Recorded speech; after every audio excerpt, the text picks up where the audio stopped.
नमस्कार दोस्तों, इस वीडियो में आप सीटेट दिसंबर 2021 के दिनांक 20 दिसंबर शिफ्ट के पेपर के हिंदी पार्ट का कंप्लीट सॉल्यूशन देखने जा रहे हैं। यदि सीटेट दिसंबर 2021 में पूछे गए सभी शिफ्टों के पेपर का कंप्लीट सॉल्यूशन देखना चाहते हैं तो इस वीडियो के समाप्त होने के बाद से आप इस वीडियो का डिस्क्रिप्शन जरूर चेक करिएगा। चलिए दोस्तों, आज के इस महत्वपूर्ण वीडियो को प्रारंभ करते हैं।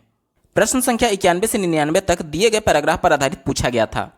पैराग्राफ के प्रश्नों को सॉल्व करने के लिए सबसे पहले प्रश्नों पर एक बार नजर डाल लेते हैं ताकि जब आप पैराग्राफ पढ़ेंगे तो कम समय में आप उसका उत्तर निकाल पाएं। पहला प्रश्न पूछा गया था, दर्शन का तात्पर्य देखना है, यहां देखना किस अर्थ में प्रयुक्त हुआ है। दूसरा प्रश्न पूछा गया था, आत्मदर्शन क्या है। इसके बाद से अगर बात करें तीसरे प्रश्न की तो आप अपने स्क्रीन पर देख पा रहे होंगे। तीसरा प्रश्न पूछा गया था, दुर्गुण को दूर किया जा सकता है। और चौथा प्रश्न पूछा गया था, जीवन दर्शन का सच्चा शिक्षक है। बात करेंगे अगले प्रश्न की। अगला प्रश्न पूछा गया था, अनुच्छेद के आधार पर कौन साहसी है।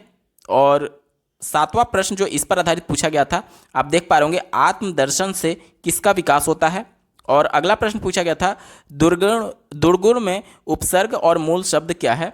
और इस पर आधारित अगला प्रश्न था, आत्मदर्शन का उचित विग्रह क्या होगा। और इस पर आधारित अंतिम प्रश्न पूछा गया था, समूह से भिन्न शब्द छाटिए। अब चलिए जल्दी से पैराग्राफ को पढ़ लेते हैं। दर्शन वस्तुतः अपने आप को जानने की जीवन पर्यंत चलने वाली शिक्षा है। दर्शन का तात्पर्य देखना ही है, यहां देखने का अर्थ जानना ही है। पहले प्रश्न का उत्तर मिल चुका है, आप अपने स्क्रीन पर देख पा रहे होंगे। दर्शन का अर्थ देखना है, यहां देखना किस अर्थ में प्रयोग हुआ है, तो यह जानने के अर्थ में प्रयोग हुआ है। ऑप्शन नंबर 3 इसका बिल्कुल सही जवाब होगा। चलिए पैराग्राफ को आगे पढ़ते हैं। आत्मज्ञान क्या है, यह कैसे और किसे होता है, यह सब विवाद का विषय हो सकता है, परंतु आत्मज्ञान को आदर्श मान करके निरंतर आत्मनिरीक्षण करते रहने से व्यक्ति मानव चेतना के उत्तरोत्तर विकास उच्च से उच्चतर सोपान को अवश्य प्राप्त करता है। यह निर्विवाद है। हम प्रायः आत्म प्रवंचना में जीते हैं। हम यथार्थ में होते कुछ और हैं और दिखाई देते कुछ और हैं। अपने दोषों को पहचानने और स्वीकार करने की अपेक्षा उनके औचित्य को सिद्ध करने में सारी शक्ति लगा देते हैं। व्यक्ति यदि असत्य भाषण को दोष ना मान करके सफलता का सूत्र मानता है तो इसे दूर करने की अपेक्षा एक ऐसा तरीका सीखना पसंद करेगा जिसे वह अधिक कुशलता से झूठ बोल सके।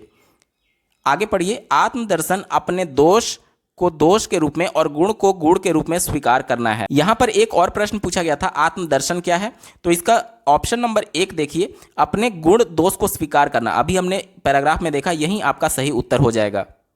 आगे पढ़िए। दोष या दुर्गुण समाज में निंदनीय और अस्वीकार्य होते हैं, इसलिए अपने दुर्गुणों को स्वीकार करने की साहस की आवश्यकता होती है। दुर्गुण को व्यक्तित्व की कमी के रूप में स्वीकार करने पर उसे दूर करने की गुंजाइश बराबर बनी रहती है। क्या कहा जा रहा है, दुर्गुण को व्यक्तित्व की कमी के रूप में स्वीकार करने पर उसे दूर करने की गुंजाइश बनी रहती है। अतः आत्मदर्शन हमें आंतरिक विकास की ओर अग्रसर करता है। जीवन दर्शन का सच्चा शिक्षक हमारा परिवेश है। अगला प्रश्न देखिए, पूछा गया था, दुर्गुण को दूर कैसे किया जा सकता है, तो इसे स्वीकार करके किया जा सकता है। ऑप्शन नंबर 2 इसका बिल्कुल सही जवाब होगा। बात करेंगे अगले प्रश्न की। दिया गया है, जीवन दर्शन का सच्चा शिक्षक कौन सा है, तो अभी हमने पैराग्राफ के अंत में देखा कि जो परिवेश होता है वो सच्चा शिक्षक होता है। ऑप्शन नंबर 3 सही जवाब है। बात करेंगे इस पर आधारित अगले प्रश्न की, अनुच्छेद के आधार पर कौन साहसी है, तो ऐसा व्यक्ति जो अपने दोषों को स्वीकार कर लेता है, अपने दुर्गुण को स्वीकार कर लेता है, वो साहसी होता है। तो ऑप्शन नंबर 1 इसका बिल्कुल सही जवाब होगा। अगला प्रश्न पूछा गया था, आत्मदर्शन से किसका विकास होता है, तो आंतरिक विकास होता है। ये पैराग्राफ के अंत में दिया गया था। अगला प्रश्न पूछा गया था, दुर्गुण शब्द में उपसर्ग और मूल शब्द क्या है, तो इसमें उपसर्ग होगा दुर और मूल शब्द होगा गुण। ठीक है, तो इस टाइप के प्रश्नों को सॉल्व करने के लिए आपको जरूरी नहीं है कि आप पैराग्राफ पढ़ें। ये इस प्रकार के 2 से 3 प्रश्न पूछे ही जाते हैं सभी पैराग्राफ में, कि आप अगर पैराग्राफ नहीं भी पढ़े रहेंगे तो बिना पढ़े ही इसका उत्तर दे सकते हैं। ठीक है, तो इसका सही उत्तर क्या हो जाएगा, ऑप्शन नंबर 2 दुर प्लस गुण। और ध्यान दीजिएगा, र में नीचे हलंत लगा रहेगा। ठीक है, यानी कि वो स्वर रहित उसका उच्चारण किया जा रहा है। बात करेंगे इस पर आधारित अगले प्रश्न की, आत्मदर्शन का उचित विग्रह क्या होगा, तो आत्मा का दर्शन यानी कि अपने अंदर झांकना, यही आत्मदर्शन है। ऑप्शन नंबर 2 इसका बिल्कुल सही जवाब हो जाएगा। इस पैराग्राफ पर आधारित अंतिम प्रश्न पूछा गया था, समूह से भिन्न शब्द को छाटिए, तो यहां पर देखिए, साहसी, ज्ञानी, तीखी और वाणी दिया गया है। तो जो सबसे भिन्न शब्द होगा वो वाणी होगा। क्यों, क्योंकि इसके अलावा जो शब्द है जैसे कि साहसी हो गया, ज्ञानी हो गया, तीखी हो गया, तो इसको आप सिर्फ महसूस कर सकते हैं, और जो वाणी होता है इसको आप अपने कान के माध्यम से सुन सकते हैं। ठीक है, तो यही एक है जो सबसे अलग है, वाणी इसका बिल्कुल सही जवाब होगा। दोस्तों, प्रश्न संख्या 100 से 105 तक दिए गए काव्यांश यानी कि कविता पर आधारित पूछा गया था। तो चलिए इसमें भी सबसे पहले हम लोग प्रश्नों पर एक बार नजर डाल लेते हैं। इस पर आधारित पहला प्रश्न पूछा गया था, कविता में किस हिंदी महीने की सुबह का वर्णन किया गया है। दूसरा प्रश्न पूछा गया था, आप अपने स्क्रीन पर देख पा रहे होंगे, हवाओं को किसके समान माना गया है। अगला प्रश्न है, हवाएं सिरहाने कौन से फूल रख कर गई है। और अगला प्रश्न पूछा गया है, नदी की ओर से आने वाली हवाएं कौन सी हैं। और अगला प्रश्न है, माँ सरीखी में कौन सा अलंकार है। और इस पर आधारित जो अंतिम प्रश्न पूछा गया है, हंसमुख सुबह में किसका भाव है। अब चलिए काव्यांश को पढ़ते हैं।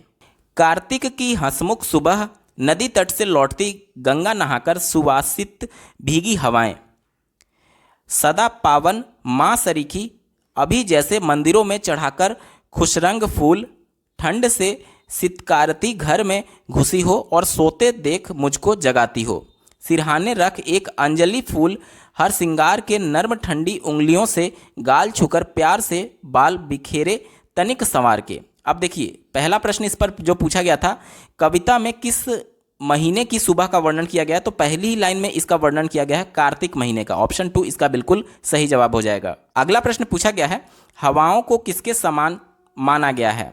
तो आपने देखा था काव्यांश में कि माँ सरीखी बोला गया था, यानी कि हवाओं को माँ के समान बताया गया है। यहां पर आप देख सकते हैं, सदा पावन माँ सरीखी। ठीक है, तो यहां पर माता के समान हवाओं को बताया गया है। तो अब चलिए हम लोग विकल्प में देखते हैं।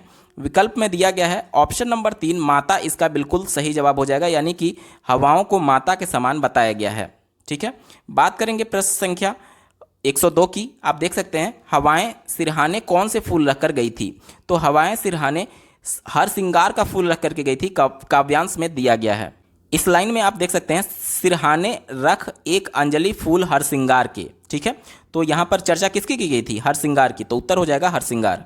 अगला प्रश्न पूछा गया था, नदी की ओर से आने वाली हवाएं कैसी थीं। तो ये भीगी हुई थीं। आप इस कविता में भी इसका उत्तर देख सकते हैं, यहां पर दिया गया है। देखिए जब आप पढ़ेंगे, सुवासित भीगी हवाएं। ठीक है, तो यहां पर हवाएं कैसी थी, भीगी हुई थी। अगला प्रश्न पूछा गया था, माँ सरीखी में कौन सा अलंकार होगा। तो यहां पर देखिए तुलना की जा रही है। ठीक है, उसके समान बताया जा रहा है, तो ये उपमा अलंकार का उदाहरण है। ऑप्शन नंबर 3 इसका बिल्कुल सही जवाब है। अगला प्रश्न पूछा गया था, हंसमुख सुबह में किसका भाव है। तो ये प्रसन्नता का भाव है, जब लोग प्रसन्न होते हैं तो हंसते हैं। ठीक है, तो ऑप्शन नंबर 1 इसका बिल्कुल सही जवाब हो जाएगा। अगला प्रश्न पूछा गया था, संदर्भ में व्याकरण पर जोर। चौथा विकल्प देखिए, नियमों को अति सामान्यीकरण करना है। ये विकल्प पॉजिटिव है, आपका उत्तर हो सकता है, लेकिन मैं स्टार लगा रहा हूं क्योंकि हो सकता है इससे एप्रोप्रिएट आंसर आपको और ज़्यादा मिल जाए। तीसरा विकल्प देखिए, विषय वस्तु का अनुवाद करना। केवल आप ट्रांसलेट करने के लिए व्याकरण नहीं पढ़ते हैं, इस वजह से ये निगेटिव था, आपका उत्तर नहीं होगा। दूसरा विकल्प देखिए, भाषा के नियमों को कंठस्थ करना। जिस भी विकल्प में आपको रटना, कंठस्थ करना जैसे शब्द दिख जाएं, ये विकल्प को निगेटिव कर देते हैं, आपका उत्तर कभी भी नहीं होगा। तो दूसरा विकल्प भी गलत हो गया। पहला विकल्प देखिए, भाषा के नियमों के प्रति समझ को बनाना। अब यहाँ पर देखिए, भाषा के नियमों के प्रति समझ विकसित करना। अब ये वाला जो ऑप्शन है, ये ऑप्शन नंबर 4 को अपने अंदर समाहित किया हुआ है, क्योंकि जब आप नियमों को सामान्य बना देंगे, कहने का मतलब कि उदाहरण से लेकर के आप नियमों को सामान्यीकरण कर देंगे, तो वो आप नियम को समझ पा रहे होंगे तभी आप कर पाएंगे। तो भाषा के नियमों के प्रति समझ को बनाना, ये चौथे विकल्प को अपने अंदर समाहित किया हुआ है। इस वजह से जो सबसे ज़्यादा एप्रोप्रिएट आंसर होगा वो ऑप्शन नंबर 1 होगा, ना कि ऑप्शन नंबर 4। ठीक है, तो संदर्भ में व्याकरण पर जोर इसीलिए दिया जाता है कि भाषा के नियमों को बच्चे समझ पाएं और अल्टीमेटली भाषा को समझ पाएं। अगला प्रश्न पूछा गया था, उदाहरण से सामान्यीकरण की यात्रा है। जैसे कि बच्चे को आप उदाहरण देंगे, डस्टर हो गया, ऊपर से आप फेंकेंगे तो वो नीचे गिरेगा, पेपर हो गया, पेंसिल हो गया, कोई भी वस्तु आप उसको गिरा करके दिखाएंगे तो ये उदाहरण हो गया। और इस उदाहरण से जब सभी चीज़ों को गिरा करके दिखा लेंगे, यानी कई उदाहरण उसको प्रस्तुत कर दिए, अब इस उदाहरण से एक नियम की तरफ जाएंगे कि कोई भी वस्तु जब हम ऊपर की तरफ फेंकते हैं या फिर छोड़ते हैं तो वो हमेशा नीचे की तरफ आती है। क्यों? क्योंकि पृथ्वी में गुरुत्वाकर्षण बल होता है। तो ये सामान्यीकरण हो गया, यानी कि उदाहरण से सामान्यीकरण की यात्रा क्या कहलाएगी? आगमन कहलाएगी। ठीक है, ये आगमन विधि होती है और इसी का ठीक उल्टा निगमन होता है। देखिए इसमें बहुत से बच्चे कंफ्यूज रहते हैं कि आगमन निगमन में क्या होगा। तो निगमन में आप देखिए, अगर मैं यहाँ पर लिखूँ नियम, यानी कि सबसे पहले आप बच्चे को नियम बताएंगे, उसके बाद उदाहरण की बात करेंगे। तो यहाँ पर नी है और यहाँ पर भी नी है, यानी कि नियम अगर पहले बताया जा रहा है तो वो निगमन विधि है, और जब एक आपको कंफर्म हो गया तो दूसरा अपने आप कंफर्म हो जाएगा। अगर नियम बता करके फिर उदाहरण बताया जा रहा है तो वो निगमन है, और अगर उदाहरण बता करके नियम बताया जा रहा है तो वो आगमन है। प्रश्न में आपसे पहले उदाहरण बताने की बात की गई है, तब सामान्यीकरण यानी नियम बताने की बात की गई है। तो ऑप्शन नंबर 1 आगमन इसका बिल्कुल सही जवाब होगा। अगला प्रश्न पूछा गया था, भाषा अधिगम के लिए सामग्री तैयार करने के सिद्धांतों में से एक है। चौथा विकल्प देखिए, सामग्री छोटी और सीमित होनी चाहिए। ये थोड़ा सा पॉजिटिव है, यहाँ पर मैं स्टार लगा रहा हूँ, हो सकता है कि आगे आपको इससे ज़्यादा अप्रोप्रिएट आंसर मिले। ठीक है, तीसरा देखिए, किसी भी प्रकार की सामग्री चुनी जा सकती है। ये विकल्प बिल्कुल निगेटिव है। सामग्री चुनते समय कुछ नियम होते हैं, इस वजह से किसी भी प्रकार की सामग्री नहीं चुनी जा सकती, इसलिए ये आपका उत्तर नहीं होगा। दूसरा देखिए, सामग्री औचित्यपूर्ण तरीके से स्तर के अनुसार होना चाहिए। ये विकल्प बिल्कुल पॉजिटिव है। और पहला विकल्प देखिए, प्रत्येक आयु वर्ग के लिए जटिल, जहाँ पर भी जटिल आ गया वो आपका विकल्प कभी भी नहीं होगा, उत्तर गलत है। ठीक है, अब देखिए चौथा विकल्प जो था, सामग्री छोटी एवं सीमित होनी चाहिए। अब ये जो विकल्प है ये दूसरे में पहले से इंक्लूड है, सामग्री औचित्यपूर्ण। औचित्यपूर्ण कहने का ही मतलब है कि वो सामग्री सीमित होनी चाहिए, यानी उसका कुछ औचित्य होना चाहिए और छोटी होनी चाहिए और बच्चे के मानसिक स्तर के अनुसार होना चाहिए। तो दिए गए विकल्पों में जो सबसे ज़्यादा पॉजिटिव है वो ऑप्शन नंबर 2 है, यही आपका सही उत्तर हो जाएगा। अगला प्रश्न पूछा गया था, भाषा अर्जन होता है जब। सबसे पहले तो सीखना और अर्जन करने में आप अंतर समझ लीजिए। जब बालक किसी परिवार में जन्म लेता है तो वहाँ की जो लोकल भाषा होगी, मान लीजिए हिंदी राज्य में वो पैदा हुआ है, तो अगर उसकी भाषा हिंदी है तो माता पिता या फिर आस पड़ोस के लोग उसको व्याकरण नहीं बताते हैं, बल्कि वो उस वातावरण में रहते रहते उनकी भाषा को सीख जाता है, तो ये अर्जन है। और जब आप विद्यालय में जाकर के किसी दूसरी भाषा, अंग्रेजी भाषा को आप व्याकरण के माध्यम से सीख रहे होते हैं तो उसे भाषा का अधिगम या फिर भाषा को सीखना कहते हैं। मतलब कि अगर आपने नेचुरल इन्वायरमेंट में भाषा का ज्ञान हासिल किया तो ये अर्जन होगा, और व्याकरण के नियमों को औपचारिक तरीके से सीख करके अगर आपने भाषा को सीखा है तो वो भाषा का सीखना यानी कि अधिगम कहा जाएगा। यहाँ तक क्लियर। अब देखिए यहीं पूछा जा रहा है कि भाषा का अर्जन होता है, यानी कि बच्चे स्वतः भाषा कब सीख सकते हैं। पहला विकल्प दिया गया है, बच्चे को व्याकरण के नियम पढ़ाए जाते हैं। यहाँ पर देखिए व्याकरण के नियम की बात की गई है, तो ये औपचारिक हो गया, यानी कि ये भाषा सीखने के लिए होता है, ना कि अर्जन के लिए होता है। ठीक है, चूंकि यहाँ भाषा सीखने की बात नहीं की जा रही है बल्कि अर्जन की बात की जा रही है, तो ये विकल्प गलत हो गया। दूसरा देखिए, बच्चे को पुरस्कार या दंड दिया जाता है। देखिए भाषा अर्जन में मतलब बच्चा जब जन्म लेता है तो हिंदी भाषा सीखने के लिए ना तो उसको पुरस्कार दिया जाता है ना तो वो दंड दिया जाता है। वो अपने आप को किस प्रकार से व्यक्त कर पाएगा, उसके क्या चीज़ की आवश्यकता है, इसे पूरा करने के लिए वो भाषा को अर्जित करता है। ठीक है, ना कि पुरस्कार और दंड के लिए। तो ये भी विकल्प नेगेटिव है, उत्तर नहीं होगा। चौथा देखिए, बच्चा बिना सचेतन ध्यान के भाषा ग्रहण करता है। यहाँ पर देखिए जो हिंदी भाषा वो सीख रहा है वो निश्चित तौर पर इन्वायरमेंट के वजह से वो सीख रहा है, लेकिन ऐसा नहीं है कि वो बिना सचेतन ध्यान के। सचेतन ध्यान कहने का मतलब कि वो एक्टिवली उसमें पार्टिसिपेट कर रहा है, वो उसमें ध्यान दे रहा है, तभी वो उन सभी चीज़ों को अर्जित कर पा रहा है, उस भाषा को अर्जित कर पा रहा है। तो बिना सचेतन ध्यान के तो कोई भी चीज़ अर्जन संभव ही नहीं है। तो ये तो नेगेटिव था, इस वजह से उत्तर नहीं होगा। एक ही विकल्प बचा, ऑप्शन नंबर 3 देखिए, बच्चे को भाषा का अवसर मिलते हैं। अब देखिए भाषा अर्जन में क्या किया जाता है, उसको नेचुरल इन्वायरमेंट अगर दे दिया जाए, जिस प्रकार से हिंदी उसने सीखा था, तो मतलब कि आप उसको अवसर दे रहे हैं। ठीक है, भाषा सीखने के अवसर दे रहे हैं, यानी वो इन्वायरमेंट उसको प्रोवाइड कर रहे हैं जिसमें वो सहज भाव से उस भाषा को अर्जन कर सकता है। तो ये सबसे ज़्यादा पॉजिटिव था और यही आपका उत्तर भी होगा। अगला प्रश्न पूछा गया था, जब बच्चे को कविता सुनाने के लिए कहा जाता है तो यह शिक्षक को उसके किस गुण के आकलन में सहायता करता है।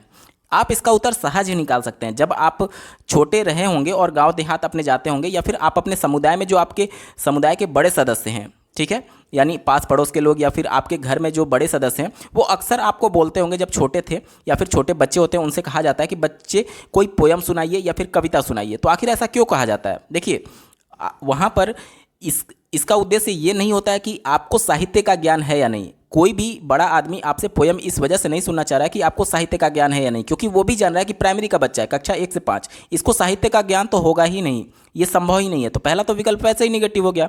अब देखिए अवबोधन कहने का मतलब कि अवबोधन मतलब संबोधन तरीके से एक ये कहा जा सकता है, तो ये भी इसका मतलब नहीं है। ठीक है, देखिए बच्चे से जब कविता पूछा जाता है तो ये जानना बड़े समुदाय के लोगों का या फिर आपके गांव देहात के सदस्यों का उद्देश्य ये होता है कि बच्चा बोलने में कैसा है, क्योंकि अगर प्राइमरी का बच्चा ठीक ठाक बोल पा रहा है तो कम से कम लोग ये अंदाजा लगा लेते हैं कि बच्चा तेज है या फिर धीमा है। ठीक है, तो इसमें आपके बोलने की निपुणता की जाँच की जाती है। और तीसरा देखिए अभिनय के गुण की बात की गई है, तो अभिनय अगर जांचना रहता तो उसको कोई सिचुएशन देकर के उसको एक्टिंग करने के लिए बोला जा सकता था, तो ये भी विकल्प निगेटिव हो गया। एक ही विकल्प बचा बोलने की निपुणता की, बच्चा बोल पा रहा है या नहीं, क्योंकि प्राइमरी स्तर का है और प्राइमरी स्तर में यही कर ले तो उसके लिए बहुत है। ठीक है, तो ऑप्शन नंबर 2 इसका बिल्कुल सही जवाब हो जाएगा। अगला प्रश्न पूछा गया था मानस मंथन जिसे ब्रेन स्टॉर्मिंग कहा जाता है का अर्थ क्या है। तो ब्रेन स्टॉर्मिंग प्रॉब्लम को सॉल्व करने के लिए किया जाता है, और यहाँ पर अगर इसके विकल्पों पर बात करें तो चौथा विकल्प दिया गया है मस्तिष्क को कुछ प्रकार के उद्दीपन देना। उद्दीपन कहने का मतलब कि जिससे आपका माइंड एक्साइटेड हो, यानी उसके प्रति कुछ अनुक्रिया करे। तो ब्रेन स्टॉर्मिंग प्रॉब्लम को सॉल्व करने के लिए किया जा रहा है, इसका मेन उद्देश्य जो होगा वो प्रॉब्लम को हल करना होगा। ठीक है, माइंड को केवल उत्तेजित करके छोड़ नहीं देना है, तो इस वजह से चौथा विकल्प निगेटिव था, आपका उत्तर नहीं होगा। तीसरा देखिए कुछ समझने के लिए प्रयास करना। अब यहाँ पर ब्रेन स्टॉर्मिंग आप क्या कर रहे हैं, किसी प्रॉब्लम को सॉल्व करने के लिए, यानी कोई ना कोई कॉन्सेप्ट होगा जिसे आप सॉल्व करना चाहते हैं। ठीक है, तो यहाँ पर सिर्फ समझना उसका उद्देश्य नहीं है। ठीक है, कुछ समझना, तो ये ज़्यादा अप्रोप्रिएट नहीं है, हालांकि इस पर मैं स्टार लगा रहा हूं ताकि आगे के विकल्पों पर एक बार विचार कर लिया जाए। दूसरा देखिए कुछ मानसिक क्रियाएं करना, केवल मानसिक क्रियाएं करना इसका उद्देश्य नहीं है, प्रॉब्लम को सॉल्व भी करना है, तो इस वजह से नहीं होगा। पहला विकल्प देखिए विषय से संबंधित विचारों के प्रति सजगता।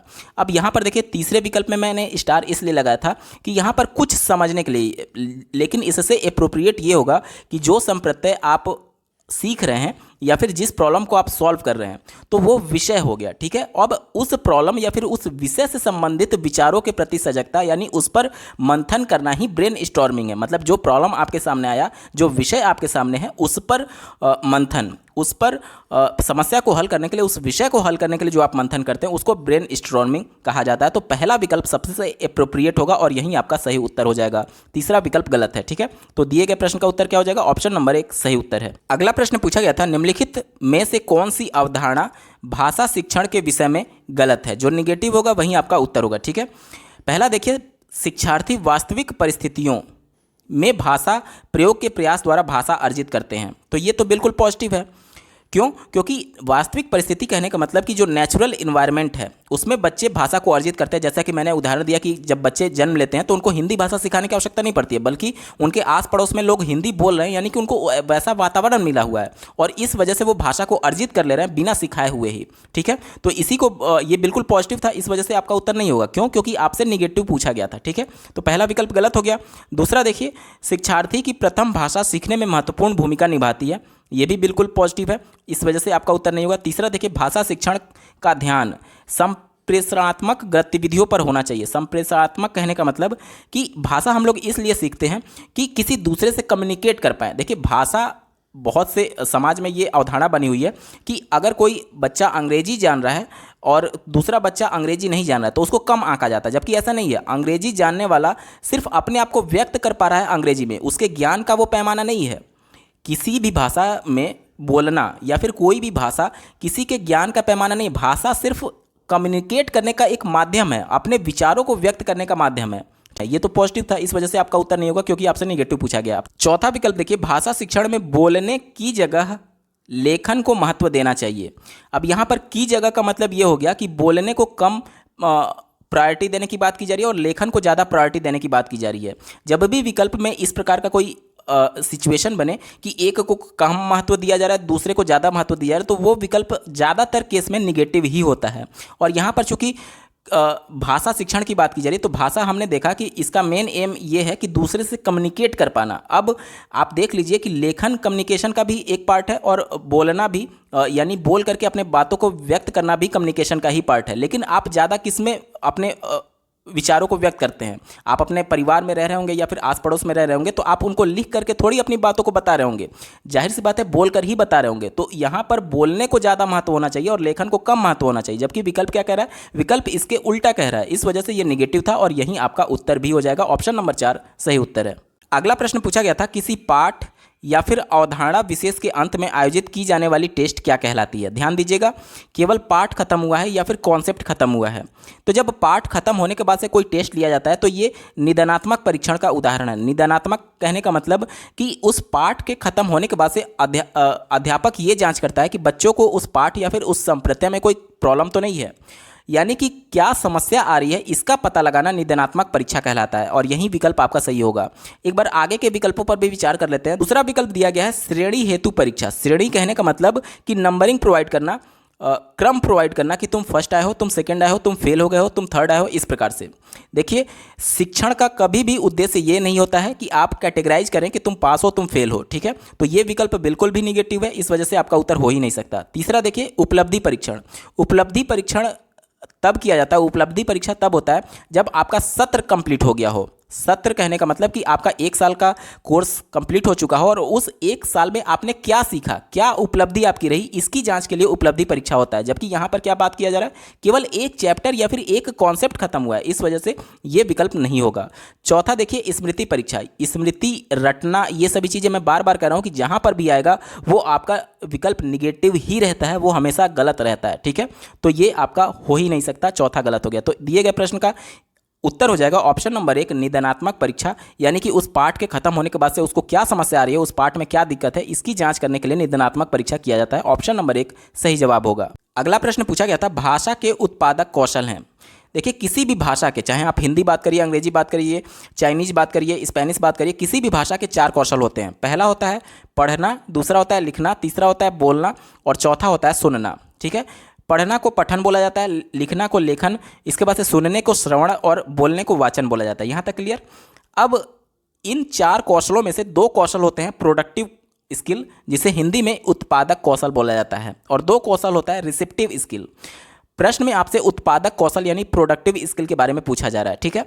अब देखिए, किसी भी चीज़ को उत्पाद करना है यानी उत्पादन करना है, प्रोडक्ट बनाना है, तो आप बना कैसे सकते हैं? जैसे कि मान लीजिए आप कोई चीज़ लिखेंगे, यानी कि लेखन करेंगे तभी तो वो चीज़ प्रोड्यूस हो रहा है। कोई चीज़ आर्टिकल आप लिखेंगे तभी तो वो पढ़ने के लिए अवेलेबल होगा। तो लेखन हो गया और दूसरा वाचन हो गया। तो ये होता है आपका प्रोडक्टिव स्किल, ठीक है, यानी कि उत्पादक कौशल। दिए गए विकल्प में देखिए ऑप्शन नंबर 3 इसका बिल्कुल सही जवाब हो जाएगा। और रिसेप्टिव स्किल की अगर बात करें तो किसी ने भाषा को बोल दिया है, अब उस भाषा को रिसीव करना, यानी कि आप सुन सकते हैं, सुनने को श्रवण बोला जाता है, और या फिर कोई भाषा लिखी हुई है, उस लिखी हुई भाषा को पढ़ना यानी कि पठन।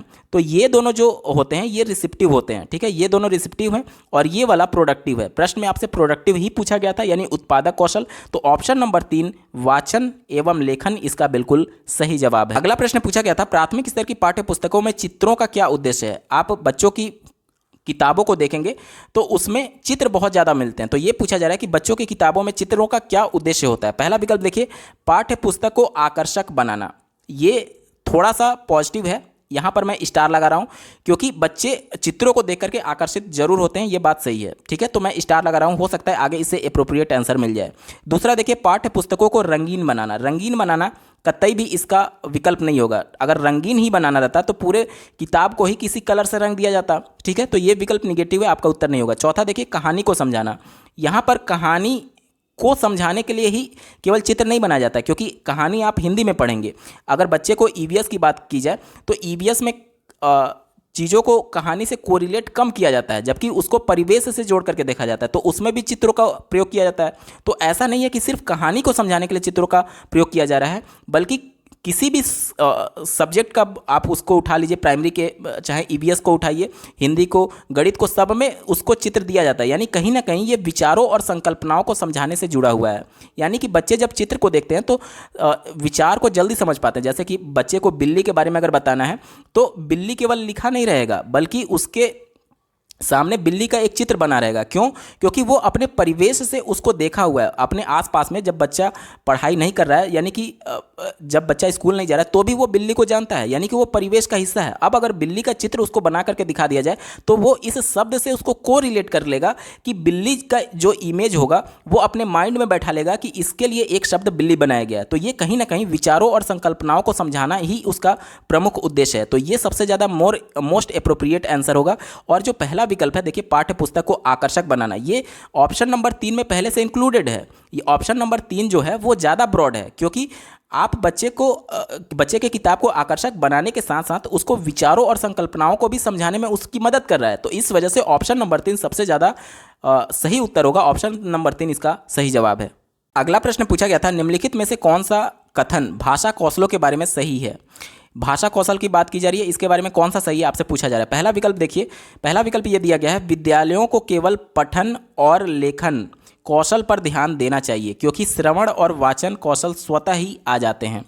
यहाँ पर देखिए पहले भी मैं आपको बता चुका हूँ कि जब भी दो चीज़ों में तुलना की जाए और किसी एक को ज़्यादा प्रायोरिटी देने की बात की जाए तो वो ज़्यादा चांसेस रहते हैं कि ये विकल्प निगेटिव ही होगा। और चूंकि आपसे प्रश्न में पॉजिटिव ऑप्शन पूछा गया है, इस वजह से ये आपका उत्तर नहीं होगा। क्यों नहीं होगा इसके बारे में समझिए। देखिए भाषा के 4 कौशल होते हैं, पठन, लेखन, श्रवण और वाचन। आप ऐसा नहीं है कि पठन और लेखन उसको बता देंगे तो बच्चा बोलना खुद सीख जाएगा, जबकि उसको बोलने के लिए भी कोई नई भाषा है तो उसको बोलने के लिए भी उसको सीखना पड़ेगा। ठीक है, पहला विकल्प गलत हो गया। दूसरा विकल्प देखिए, भाषा कौशलों को श्रवण, वाचन, पठन और लेखन के उचित क्रम में पढ़ाना चाहिए।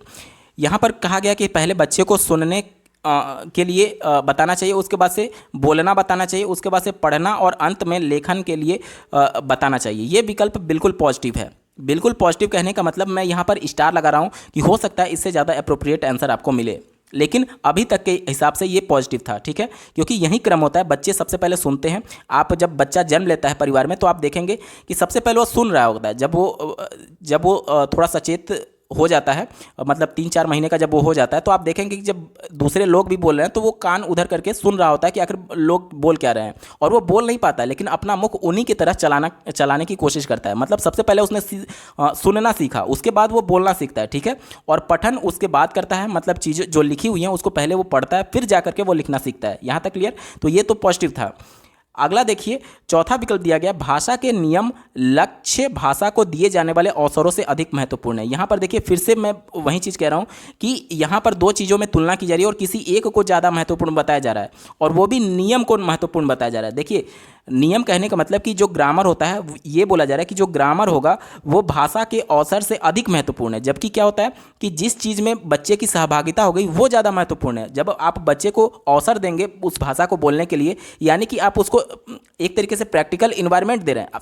आप ऐसे समझिए जैसे बच्चा जन्म ले रहा है परिवार में, तो ऐसा नहीं है कि आप उसको नियम बताने जा रहे हैं, उसको अवसर दिया गया है, वो इन्वायरमेंट दे दिया गया है जिसकी वजह से वो स्वतः उस भाषा को अर्जित कर ले रहा है। तो सबसे ज़्यादा तो इंपॉर्टेंट यही हो गया ना कि उसको अवसर दिया जाए, उस इन्वायरमेंट में ढलने का अगर उसको अवसर दे दिया जाए तो नियम जरूरी नहीं है कि वो नियम सिखाया ही जाए। तो सबसे ज़्यादा इंपॉर्टेंट तो उसको यह है कि उसको अवसर प्रदान किया जाए, यानी अवसर ज़्यादा महत्वपूर्ण है, और विकल्प इसका उल्टा बोल रहा है, इसलिए यह विकल्प गलत हो गया। तीसरा विकल्प देखिए, सभी भाषा कौशल अंतः संबंधित हैं तथा शिक्षण अधिगम प्रक्रिया में इन्हें एकीकृत किया जाना चाहिए। एकीकृत कहने का मतलब कि देखिए ये वर्ड बहुत ज़्यादा इंपॉर्टेंट है।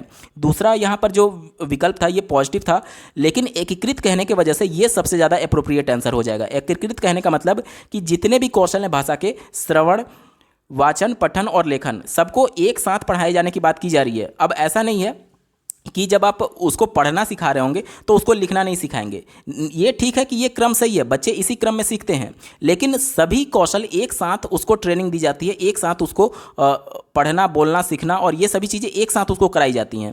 तो यही कहा जा रहा है कि सभी कौशल जो है वो इंटर रिलेटेड हैं, एक दूसरे से अंतः संबंधित है, और इस वजह से जो अधिगम प्रक्रिया है उसे एकीकृत किया जाना चाहिए। तो ये सबसे ज़्यादा मोस्ट एप्रोप्रिएट आंसर होने की वजह से ऑप्शन नंबर 3 इसका बिल्कुल सही जवाब हो जाएगा। अगला प्रश्न पूछा गया था, निम्नलिखित में से कौन सा कथन गृह कार्य यानी होमवर्क के संबंध में सही है।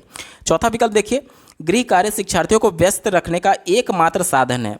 एकमात्र, केवल, जिस प्रकार के शब्द मैं बार बार कह रहा हूं कि ये विकल्प को निगेटिव कर देते हैं, आपका ये विकल्प कभी भी सही नहीं होगा अगर प्रश्न में पॉजिटिव सेंस में उत्तर पूछा गया। चूंकि पॉजिटिव ही पूछा गया है और ये विकल्प निगेटिव था एकमात्र शब्द की वजह से, तो इस वजह से ये आपका उत्तर नहीं होगा। तीसरा देखिए, प्रत्येक शिक्षक को शिक्षार्थियों को प्रतिदिन कुछ गृह कार्य देना चाहिए। यहाँ पर अनावश्यक गृह कार्य देने की बात की जा रही है, मतलब कि आप कुछ पढ़ा नहीं रहे हैं, अगर पढ़ा भी रहे हैं तो रोज़ गृह कार्य देने की आवश्यकता नहीं है। यहाँ पर जरूरी ये है कि बच्चा कॉन्सेप्ट को समझ पा रहा है या नहीं, ये जांचने के लिए गृह कार्य दिया जाता है। जो बच्चे को कॉन्सेप्ट पढ़ाया गया क्लास में, उस कॉन्सेप्ट पर आधारित उसको होमवर्क दिया जाता है कि ताकि बच्चा जब घर जाए तो वो सभी चीज़ों को रिकॉल कर पाए जब वो कक्षा में पढ़ा हुआ है। जबकि बिना पढ़ाए या फिर प्रतिदिन आप उसको बोझ के तौर पर गृह कार्य नहीं दे सकते, तो ये भी निगेटिव था, इस वजह से नहीं हो सकता। पहला विकल्प देखिए, गृह कार्य अभिभावकों को सम्मिलित करने का सर्वश्रेष्ठ तरीका है। गृह कार्य कह रहा है कि जो गार्जियन है उनको सम्मिलित करने का सबसे अच्छा तरीका है। अब यहाँ पर बहुत से गार्जियन होते हैं जो कि अनपढ़ होते हैं, तो उस हिसाब से तो आप उसके अभिभावकों को उनके साथ जोड़ ही नहीं पाएंगे। क्यों? क्योंकि वो अनपढ़ है तो गृह कार्य करा नहीं पाएगा, जबकि ऐसा नहीं होता है। गृह कार्य बच्चे को जो कॉन्सेप्ट बताया गया है उस कॉन्सेप्ट में क्या दिक्कत आ रही है, जब वो गृह कार्य करके अगले दिन स्कूल ले जाएगा तो टीचर देख करके समझ जाएगा कि ये कॉन्सेप्ट समझ पा रहा है कि नहीं पा रहा है। तो ये जांचना इसका प्रमुख उद्देश्य है, ना कि अभिभावकों को सम्मिलित करना है। तो ये भी विकल्प निगेटिव था। एक ही विकल्प बचा, ऑप्शन नंबर 2 देखिए, गृह कार्य पढ़ाई गई संकल्पनाओं का विस्तार तथा अभ्यास होना चाहिए। यानी कि जो संकल्पना, जो कॉन्सेप्ट पढ़ाया गया है उसका विस्तार किया जाए और साथ ही साथ उसका अभ्यास कराया जाए कि बच्चा सीखा है या नहीं, ये चीज़ महत्वपूर्ण है। ऑप्शन नंबर 2 इसका बिल्कुल सही जवाब होगा। अगला प्रश्न पूछा गया है, भाषा शिक्षण में पाठ्य पुस्तक यानी कि जो किताबें होती हैं वो भाषा को सीखने में किस प्रकार से रिस्पॉन्सिबल हैं अथवा नहीं। तो यहाँ पर देखिए, पहला विकल्प दिया गया है एकमात्र साधन है। देखिए, ये केवल शब्द हो गया, एकमात्र शब्द हो गया, ये सभी शब्द विकल्प को निगेटिव बनाते हैं, इस वजह से ये तो होगा ही नहीं आपका किसी भी कंडीशन में। तीसरा विकल्प देखिए, महत्वपूर्ण नहीं है। अब यहाँ पर देख लीजिए, इस पर मैं थोड़ा सा स्टार लगा रहा हूँ, इस पर एक साथ मैं चर्चा करूंगा दूसरे विकल्प के साथ। चौथा विकल्प देखिए, आखिरी संसाधन है। आखिरी जो वर्ड है ये भी कहीं ना कहीं एकमात्र की तरफ इशारा कर रहा है या फिर केवल की तरफ इशारा कर रहा है, तो ये भी विकल्प को निगेटिव बना दिया। अब देखिए, दूसरा और तीसरा विकल्प पर एक साथ मैं चर्चा करना चाहूँगा। दूसरा विकल्प ये कहता है कि एक महत्वपूर्ण साधन है, क्या? पाठ्य पुस्तक। किसके लिए? भाषा को सीखने के लिए। और तीसरा विकल्प ये कहता है कि महत्वपूर्ण नहीं है। अब अगर मैं ये मान लूँ कि चलिए एक सेकंड के लिए मैं मान ले रहा हूँ कि पाठ्य पुस्तक यानी किताब महत्वपूर्ण नहीं है, तो उस कंडीशन में हायर क्लासेज में आप देखेंगे कि ज़्यादातर बच्चे किताबों के माध्यम से ही शिक्षा ग्रहण करते हैं। आज आप ग्रेजुएशन हो गया या फिर पोस्ट ग्रेजुएशन हो गया, यूनिवर्सिटीज़ में क्लासेज चलती ही नहीं है। तो अगर किताबें नहीं रहेंगी तो वो उस कॉन्सेप्ट को समझ ही नहीं पाएगा। कम से कम उसके पास अगर किताब है तो वो किताबों को पढ़ करके ज्ञान अर्जित कर सकता है। ठीक है, तो कहीं ना कहीं ये जो तीसरा विकल्प है कि महत्वपूर्ण नहीं है, ये निगेटिव लग रहा है। तीसरा जो विकल्प है ये निगेटिव लग रहा है। ठीक है, और चौथा और पहला तो पहले ही गलत था, निगेटिव होने की वजह से तीसरा उत्तर नहीं होगा। और दूसरा विकल्प देखिए, एक महत्वपूर्ण साधन है। देखिए, एक महत्वपूर्ण साधन और एक मात्र साधन में बहुत अंतर है। एक मात्र कहने का मतलब कि आप केवल किताब से ही सीख पाएंगे, और एक महत्वपूर्ण साधन कहने का मतलब कि आप भाषा को अर्जित करने के लिए इन्वायरमेंट से भी सीख सकते हैं। साथ ही साथ किताब भी उतना ही इंपॉर्टेंट है जितना कि इन्वायरमेंट इंपॉर्टेंट है। तो दूसरा वाला जो विकल्प है ये सबसे ज़्यादा अप्रोप्रिएट था। ऑप्शन नंबर 2 इसका बिल्कुल सही जवाब हो जाएगा। अगला प्रश्न पूछा गया था, वाचन कौशल को विकसित करने का एक महत्वपूर्ण पहलू। वाचन कौशल कहने का मतलब कि बोलने की कला। यहाँ पर देखिए, पहला विकल्प ये दिया गया है कि स्पष्ट एवं शुद्ध उच्चारण का प्रयोग करना। ये वाचन कौशल का एक प्रमुख उद्देश्य होता है, इस वजह से मैं स्टार लगा रहा हूँ। ये भी उत्तर हो सकता है, लेकिन हो सकता है कि आगे इससे ज़्यादा अप्रोप्रिएट आंसर हमको मिले। दूसरा विकल्प देखिए, वाणी को मीठा और सुरीला बनाना। केवल मीठा और सुरीला बनाना वाचन कौशल का उद्देश्य नहीं है, क्योंकि जो सिंगर्स होते हैं, जो गायक होते हैं, उनकी आवाज़ सुरीली और मीठी है, लेकिन ऐसा नहीं है कि उनका जो वाचन कौशल होगा वो भी अच्छा हो। या फिर ये भी कहा जा सकता है कि जिनकी आवाज़ सुरीली या फिर मीठी नहीं है उनमें भी वाचन कौशल अच्छा हो सकता है। ठीक है, तो एकमात्र उद्देश्य वाणी को मीठा और सुरीला बनाना नहीं है। ठीक है, तो ये विकल्प निगेटिव था, इस वजह से आपका उत्तर नहीं होगा।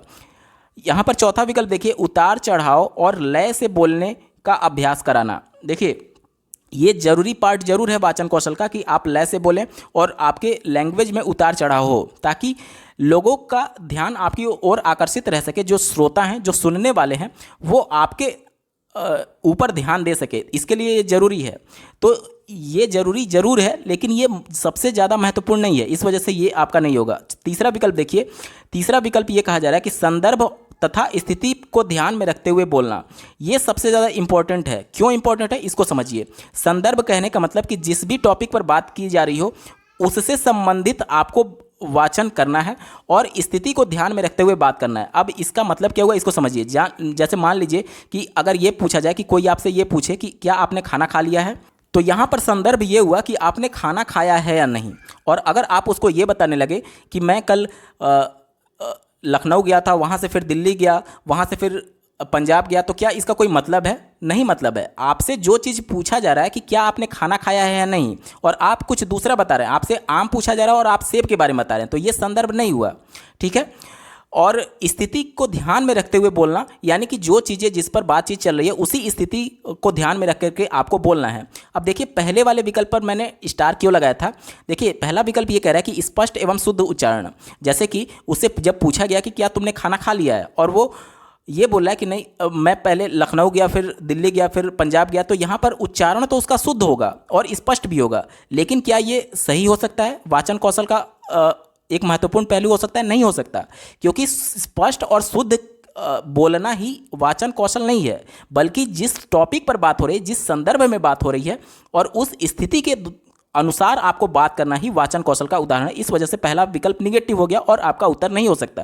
देखिए सीटेट के पेपर की ये खूबी है कि इसमें चारों ऑप्शन आपको पॉजिटिव लगेंगे, लेकिन उसमें सबसे ज़्यादा परिस्थिति के अनुसार कौन सा एप्रोप्रिएट है वहीं आपका उत्तर होता है, और इस क्वेश्चन के लिए ऑप्शन नंबर 3 सबसे ज़्यादा एप्रोप्रिएट आंसर होगा। इस वजह से दिए गए प्रश्न का उत्तर हो जाएगा विकल्प नंबर 3। दोस्तों हम लोग वीडियो के बिल्कुल अंतिम पड़ाव में आ चुके हैं। अभी तक का ये वीडियो आपको कैसा लगा कमेंट करके जरूर बताइएगा, क्योंकि आपका एक कमेंट मुझे मोटिवेट करेगा ऐसे ही महत्वपूर्ण वीडियो लाने के संदर्भ में।